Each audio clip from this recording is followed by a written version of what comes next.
Eu estou aqui com a psicóloga Ana Cecília Bugigi e a gente vai falar sobre abandono afetivo. Ana Cecília, o que vem a ser abandono afetivo? O abandono afetivo é o abandono dos pais, né, dos genitores, ou da mãe ou do pai, né, que geralmente acontece, né, o pai, né, tem uma nova família e não dá, né, assistência nem financeira e a ausência mesmo física, né, em relação aos cuidados do filho, do primeiro casamento. É muito importante que a gente perceba que tem modelos de família, filhos criados por duas mães, por dois pais, e que não necessariamente eles sofram, eles são felizes assim. Mas o que a gente está falando é quando aquele pai ele tem a oportunidade de estar cuidando do filho e não faz. Como é que você percebe essa situação? Você lida com crianças e atende crianças?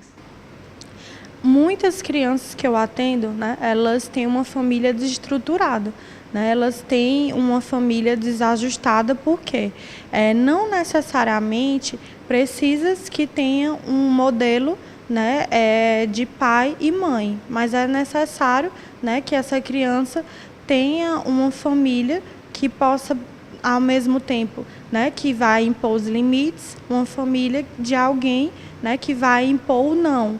Né, que em geral, né, no modelo de família, né, mãe e pai, né, os pais tinham mais essa questão, né, de colocar os limites, né, de impor o não, e as mães o lado mais afetivo. Não precisa, né, com as pesquisas atuais a gente sabe que não precisa, né, que se tenha, né, o pai ou a mãe, mas o papel, né, tem que existir o papel de alguém que, ao mesmo tempo, impõe os limites, né, dita as regras, diz o não e dá o afeto. Né, e que em muitas famílias brasileiras as mães fazem, né, o papel social de pai e de mãe.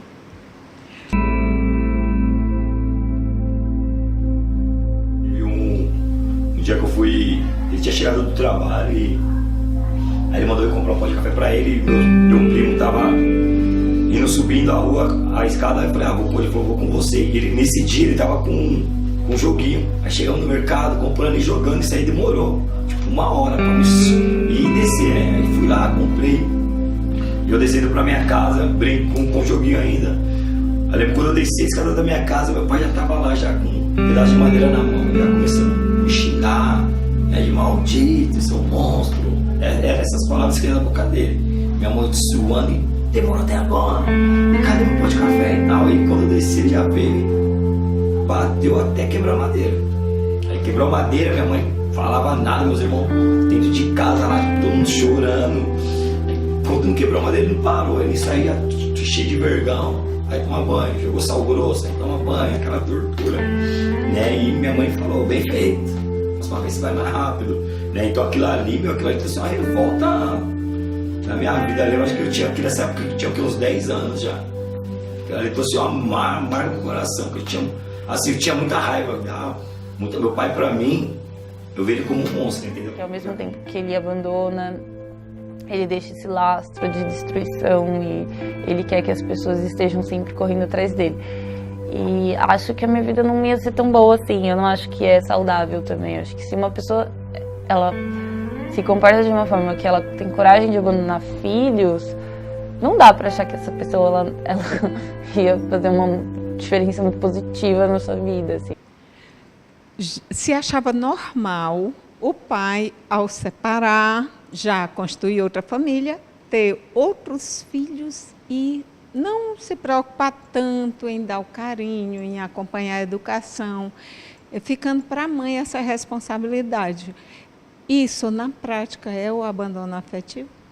Sim, e essa prática, né, ela foi uma prática culturalmente, né, que vem acontecendo e atualmente, né, com a jurisprudência que já aconteceu, né, de um filho processar, né, um pai por danos morais devido ao abandono afetivo, né, então isso, né, é uma prática que não vai mais ocorrer, né, que a gente já tem percebido dos prejuízos, né, emocionais que causam, né, nesse adulto. Quando, nesse momento, a justiça ela condena um pai a indenizar o filho pelo abandono afetivo, o pai chega e fala da monetarização das relações afetivas. Mas você, como psicóloga, como é que você avalia essa situação? Eu vejo, né, que esse filho, né, não está pedindo as questões, né, financeiras, né? Ele está querendo, né, que o pai, né, participe, seja efetivo, né, na vida dele, né, que tente reparar, né, a ausência, os prejuízos que causam essa ausência paterna, né, ou a ausência, né, de um dos genitores, né, a insegurança, né. Os pais ajudam nessa questão de moldar a personalidade, né? Os pais vão ser os primeiros a ensinar, né? Vão ser os modelos, né, que vão ensinar todas as coisas, né, que a gente vai realizar posteriormente na vida, que vão dizer, né, as regras, né, que vão dizer as questões afetivas, né, que vão ensinar, né? A primeira escola da criança é a família. Né? Então, com a ausência de algum deles, existe um déficit. E muitas vezes esse déficit é emocional. Né? Então, é claro que muitos pais também, financeiramente, né, deixam aquém esse filho. Né? Então, por isso que a criminalização tem acontecido, tanto de danos, né, afetivos, emocionais, como danos financeiros. O episódio mais marcante desse abandono que eu tive do meu pai, eu acho que com certeza foi o dia que a gente brigou e eu acabei dando um soco nele. Tipo, eu acho que naquele dia meio que veio tudo assim, de toda a história que a gente tinha de discussão, de briga, de eu ver os dois brigarem, dele ser, tipo, sabe, alheio a tudo.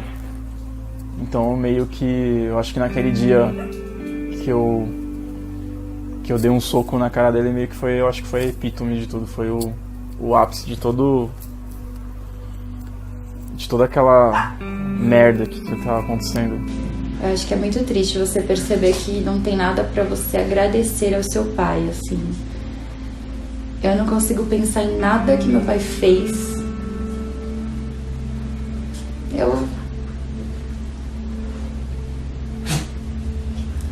Assim, é engraçado porque eu amo meu pai, porque eu acho que os filhos têm que amar os pais. Só que ele errou muito comigo, sabe? Ele errou muito. E eu fiz um pouco as pazes com isso. A gente vê essa situação e a gente está num país que 44% das famílias são chefiadas por mulheres. Então, a gente vê que tem muito abandono desde a gravidez, porque muitos não assumem a paternidade e quando que da mãe é cobrado totalmente essa atenção. Então, fica tudo dobrado para a mãe. Né? Assim, muitas vezes, né, as mulheres têm feito esse papel, né, de mãe e de pai, né, e muitas vezes tem ficado, né, esse déficit emocional. Né, algumas mães nem falam, né, sobre o assunto, ou muitas vezes nem dizem, né, quem é o pai, né, há essa recusa. Né, e tanto que atualmente as escolas têm feito muito o Dia da Família, né, porque a gente tem novos arranjos familiares, né, novos modelos de família, né, como a gente já citou, né, que não necessariamente precisa ter a figura, né, masculina, mas precisa que tenha uma pessoa, né, um dos genitores ou alguém da família, né, que seja mais punitivo, né, e que seja mais assertivo nas questões da criança, né, e que também, ao mesmo tempo, dê afeto, né, que saiba dizer não e que saiba ser afetuoso. Né, e as mães têm realizado esse papel, né, e algumas mães, né, que fazem o abandono, elas têm sido muito mais julgadas do que os homens que abandonam, porque culturalmente, né, as mulheres, né, tem mais esse papel, né, do cuidado, né, são vistas como mulheres, né, que cuidam e que não necessariamente, né, a mãe, né, precisa necessariamente ter esse papel. Tipo, eu passei na universidade e ele virou pra mim e falou assim, eu não gostei do curso que você escolheu, eu não gostei da universidade que você escolheu, eu acho que você não deveria fazer. Então, assim, são situações que beiram o absurdo, dado o comportamento dele, assim, de achar que, por exemplo, eu querer fazer uma universidade era um erro, era uma coisa de menina mimada. Ele tinha muito esse comportamento de assim, ficar... Eu ter 11 anos, assim, ele foi embora de casa quando eu tinha 3, voltou quando eu tinha 11, colocou o meu nome na minha certidão, porque até os 11 anos eu não tinha o nome dele na certidão. E aí, em alguns momentos, ele era do tipo de pessoa que virava pra minha mãe e falava, olha, eu não concordo com a educação que você deu pra Stephanie ou pra minha irmã. Eu acho que elas são muito mimadas, acho que você falhou em alguns aspectos. Que pessoa fica fora 7 anos fazendo sei lá o quê e volta e fala, tipo, eu não gostei da educação que você deu? O que você orienta para as mães que estão nos assistindo e que estão com essa situação? Muitas vezes o pai dá a pensão é paga regularmente, mas a atenção é negada.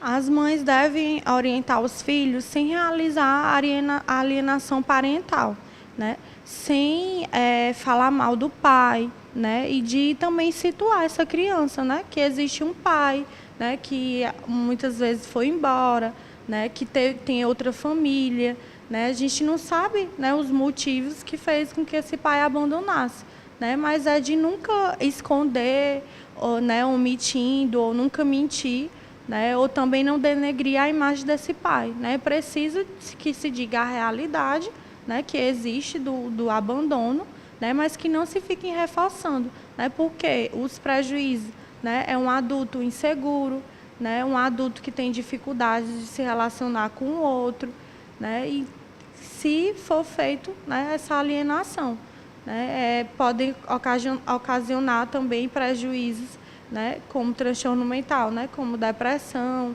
né, e mais outras dificuldades, né, em relações que vai ter, né, relações muitas vezes de poder. Observar, né, que muitas vezes, né, não são questões apenas jurídicas, né, mas o abandono, né, tem a questão principal, que é a questão afetiva, né, do sofrimento, né, desse adulto, né, em relação ao abandono do pai. E ele não aparecia mais em casa.